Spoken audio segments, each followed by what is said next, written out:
Hello dear students, a very warm welcome to all of you at this technical platform of online learning and teaching.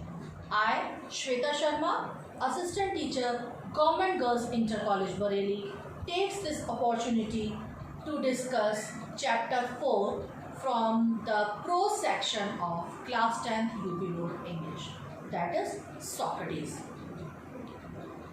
Have a quick look at the contents of today's session. First of all, we would try to connect your previous knowledge with the current chapter, then a short discussion about the author, then detailed explanation of the chapter, then the examination value of the chapter, the important word meanings, short questions, long questions, and of course the important passages for comprehension would also be discussed. And at last there would be recapitulation. Children, I would like to put these two questions before you. What do you understand by AD and BC? What is the full form of AD and BC? The full form of BC is before Christ, or the age before the birth of Jesus Christ. And AD is actually Anno Domini. It is a Latin phrase which means the time after the birth of the Lord. While using AD, always remember that it is put before the year. For example, AD 1979. And now the second question, what is the capital of Greece? And the answer is Athens. So let's move towards Socrates, who was born in Athens about 400 years Jesus Christ was born. Yes, this is the man Socrates about whom we are discussing. And this is the lady Rhoda Power who brought Socrates to us. Yes, this is the author of this chapter. Rhoda Power is considered as the pioneer English broadcaster and children's writer.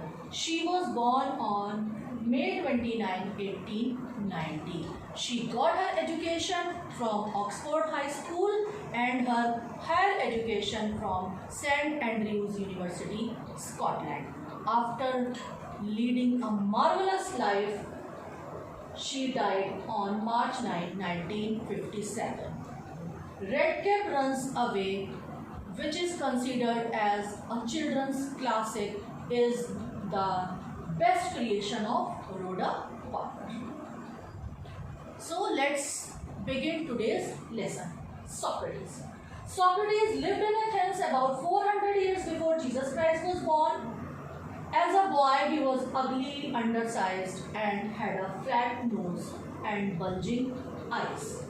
His father was a poor stonecutter, so he was always rather shabbily dressed. As I have told you earlier that Jesus Christ was born about 400 years before Jesus Christ was born in Athens. He belonged to a very poor family. His father was a stonecutter, he was a laborer, he was never well dressed, he was not a good looking child. He was very short in height, his nose was flat, his eyes were bulging, and this bulging is a new term for you. The meaning of bulging is coming out. Like other boys of his age, he went to a school where the most important lessons were music and gymnastics. He also learned some science and mathematics and a little about stars, but not nearly so much history and geography as children learn today. This strange little creature with a short neck and plain face was a thoughtful child. He watched his companion all the time and allowed very few things to escape his notice. Yes, this is very interesting. What is interesting about it? The subjects. Look at the subjects. The subject like math, science, history, geography, which are considered to be the most important lessons today, were considered as the secondary subjects in that era, and the subjects like music and gymnastics were the most important subjects. Children, Socrates was a very observant child. He used to observe very minutely each and everything around him, each and every person around him. Socrates did not have a big house or fine furniture. He did not seem to want either wealth or beautiful possessions. As he grew older, he began to think very little for bodily comfort and pleasure. He gave his mind to all that was noble, honorable, and just. Socrates was not a worldly man. Rather, he was a man of wisdom.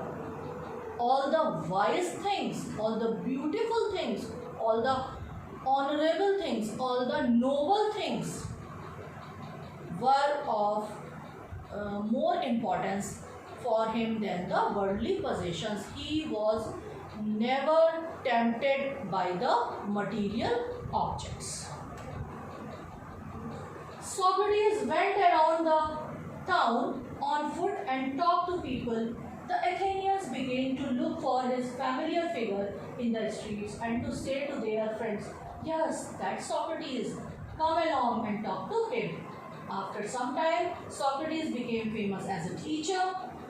He wandered along the roads and stood in the marketplaces talking to anyone who cared to greet him. His listeners were often confused after they had argued with him, answered his questions.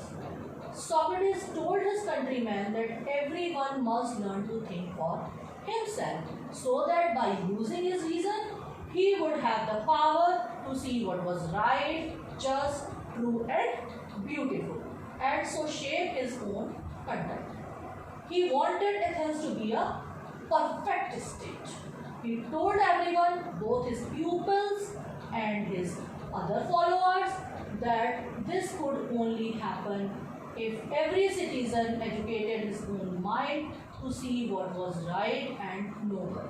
He believed that questioning and discussing would help them do this, and so he was forever talking to them in the open streets. Yes, Socrates believed in the power of conversation. He believed in the power of discussion.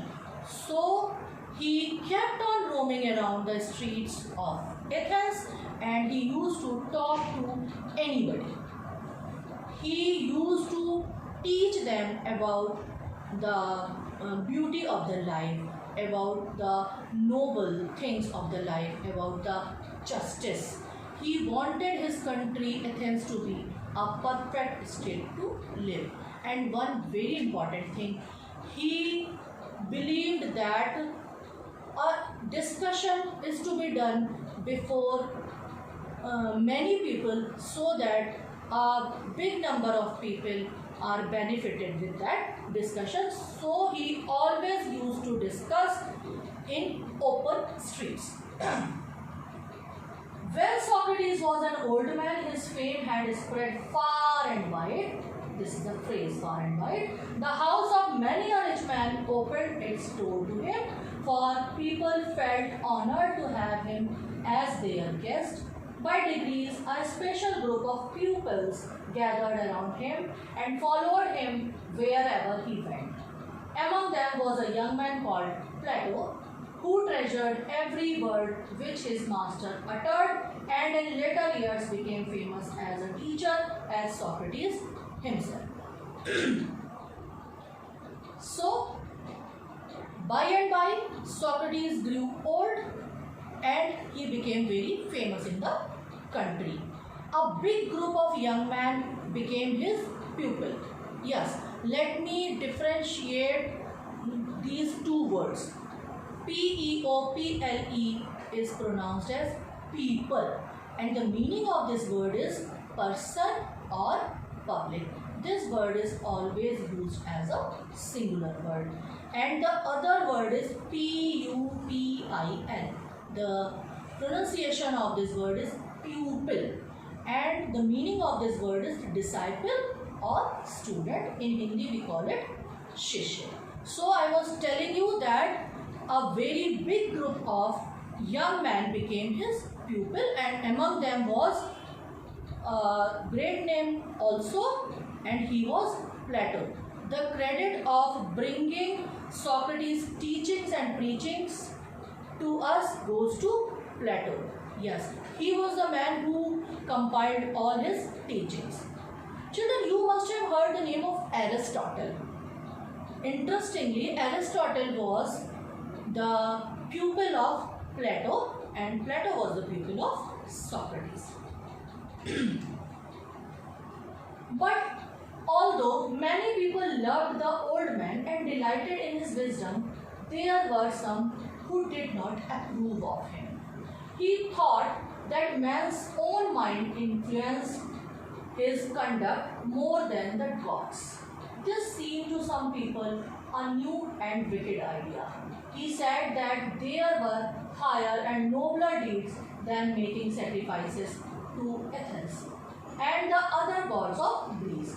And many people thought that he was leading the young astray, questioning all that they had been taught to believe and filling their minds with doubt. Children, you know that literature exposes the particular era before us. So this piece of this story is exposing a culture of Greece that belonged to that very old era, and that was the culture of animal sacrifice, which was very popular in Greece those days. Socrates condemned that culture. He condemned that idea. For him to make the country great, there were many noble things also. Sacrifice is not a good thing. But there were some people who thought that he was misleading the young generation of that country. The men who were governing Athens summoned Socrates to appear before them and to stand his trial. His friends begged him to escape or to hide until the storm had blown over, but Socrates was no coward.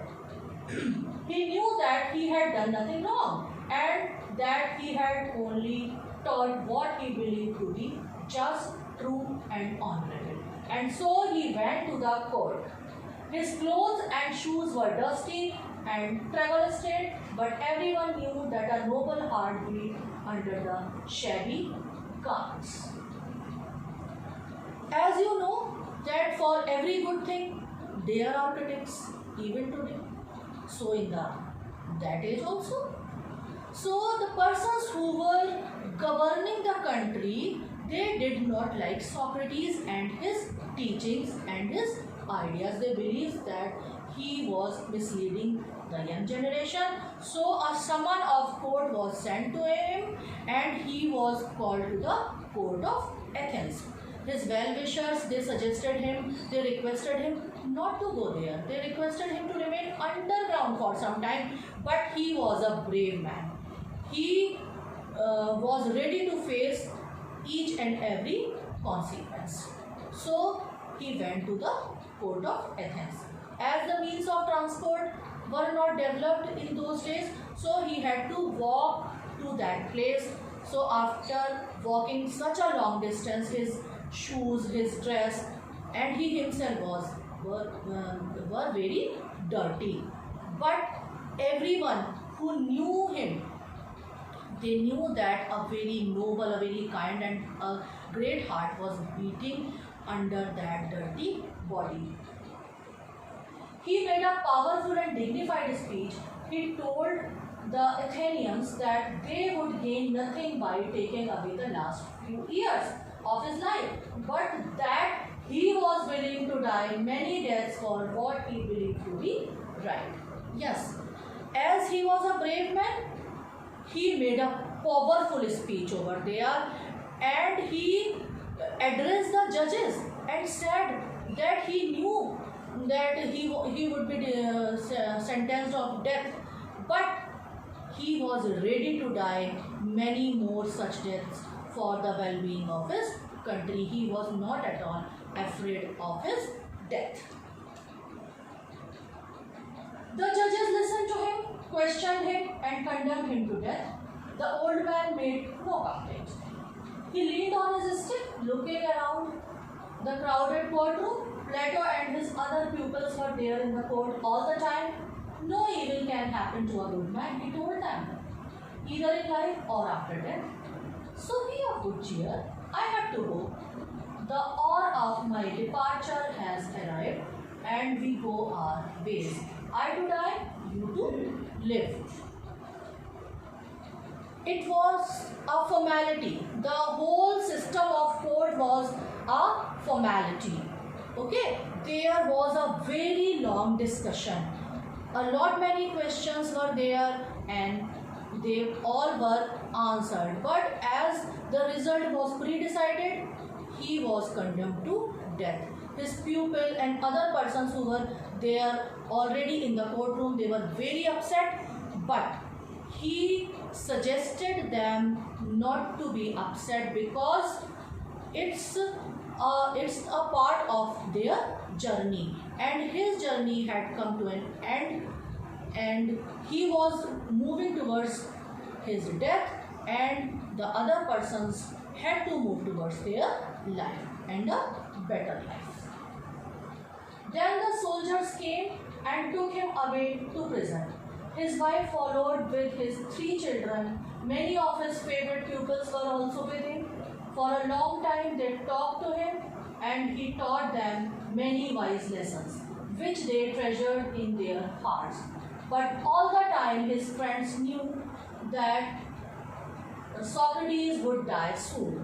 They were sad, for as Plato wrote, he was like a father of whom we were being bereaved, and we were about to pass the rest of our lives as orphans. Yes, here is the introduction of Socrates' wife and his children. He had 3 children, and all 3 were sons. So his wife, his 3 sons, and other pupils, they all were there.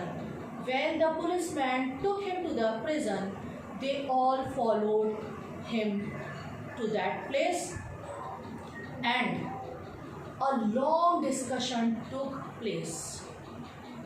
He taught them some very important last lessons.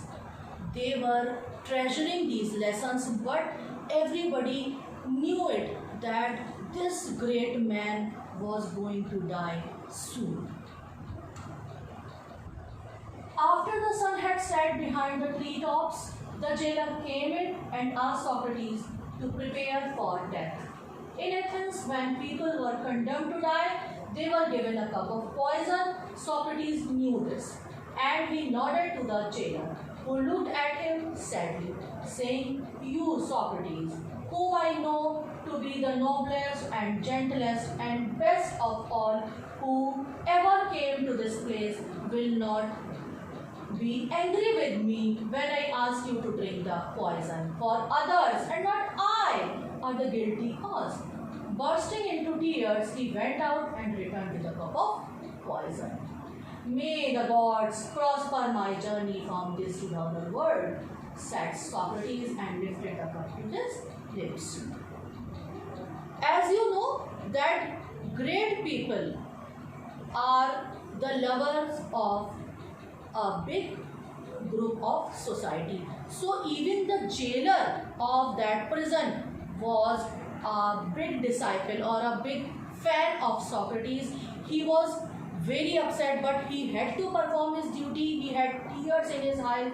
He asked for the forgiveness, and he tried to clarify it that he was not of the view that Socrates would die, but the other persons were responsible for this thing.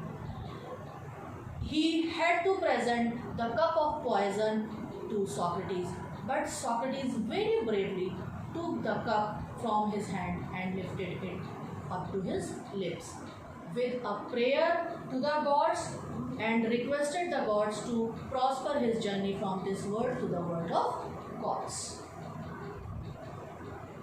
His pupils tried to keep back their tears, but one sobbed aloud, and this distressed the others. And soon the room was filled with the sound of weeping. Socrates paused with the unfinished cup of poison in his hand. What is this strange noise? He asked. I have heard that a man should die in peace. You must not cry. Be silent and have patience. He asked. I have heard that a man should die in peace. You must not cry. Be silent and have patience. He looked around, remembering something. Crito, he whispered to one of his pupils, can you do me a favor?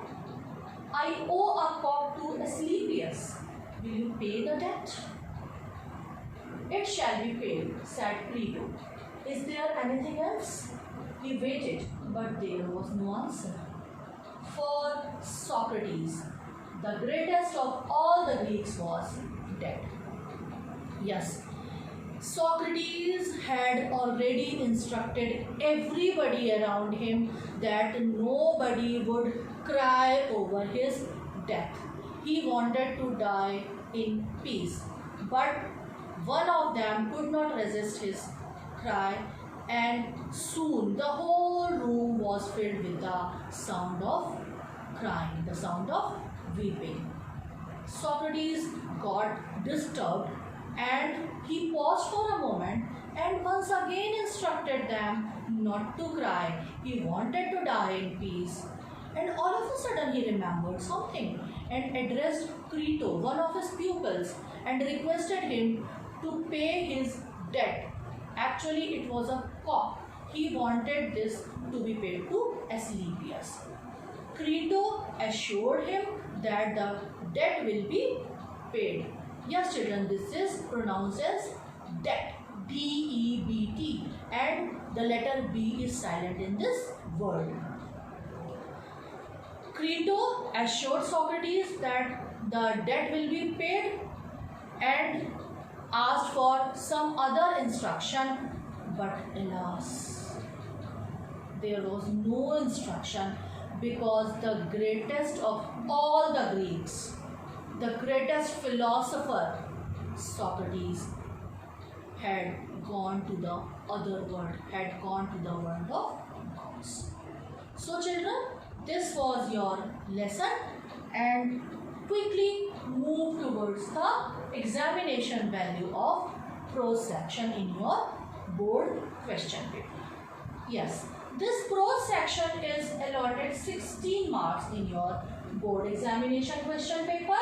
There would be just 4 questions based on this portion. The first question will be a comprehension. You would be given 2 passages and you have to choose one passage for comprehension. This would carry 4 marks. The second question would be a long question. You have to answer that question in about 60 words and it would also carry 4 marks. The third question will be short questions. There you would have to attempt 2 questions in about 25 words each, and both the questions would carry 2 marks each. 2 plus 2 becomes 4. And the last question would be the most scoring question of the question paper, because this would be the match. There would be 2 lists. In one list there would be words and in other the meanings, and you have to match the word to their meanings. Here I have prepared a list of important word meanings from this chapter. Just have a quick look. Bulging, coming out, creature, animate, wealth, possessions, familiar, known, greet, to salute, conduct, way of living, fame, reputation, uttered, said, wicked, evil, deeds, works or acts or actions. Willing is desirous, departure, to leave, bereaved is deprived, distressed is pained, caused is stopped, patience is calm, and favor is kindness. Remember these word meanings. Okay? Then these are 8 short questions for you. They are very important from board point of view. Let me read it once. Who was Socrates? What do you know about him? The second is, where did Socrates live? Describe his physical appearance. The third is, how according to Socrates should man use his reason? The fourth is, what was Socrates accused of? Who summoned him to appear before them to stand his trial? What did Socrates advise his pupil in the court after hearing the death sentence? What did the jailer say to Socrates? Who was Crito? What did Socrates request Crito? How was sentence to death carried out in Athens? Remember these 8 questions. This is the list of 5 long questions. Have a very quick look and note them down. And finally, these are 4 passages which are very important for your board examination for comprehension purpose. Please note them down also. And now a quick recap of the whole session. Okay? So we have discussed about the AD and BC. We have discussed about the author of the lesson. Then we have discussed about the life of Socrates, right from his birth, his teachings, his pupils, his followers, his opponents, and finally his death sentence. Everything we have discussed in detail. Then I told you about the examination value of the lesson. Then we have discussed the important word meanings of this chapter. Then the important short questions, they are 8 in number, and after that the important long questions, they are 5 in numbers. After that, finally I gave you 4 important passages which are very, very important for comprehension for your coming board examination. So children, remember all these things. It was a wonderful session. I hope you must have learned a lot from this. Okay, thank you and have a nice day.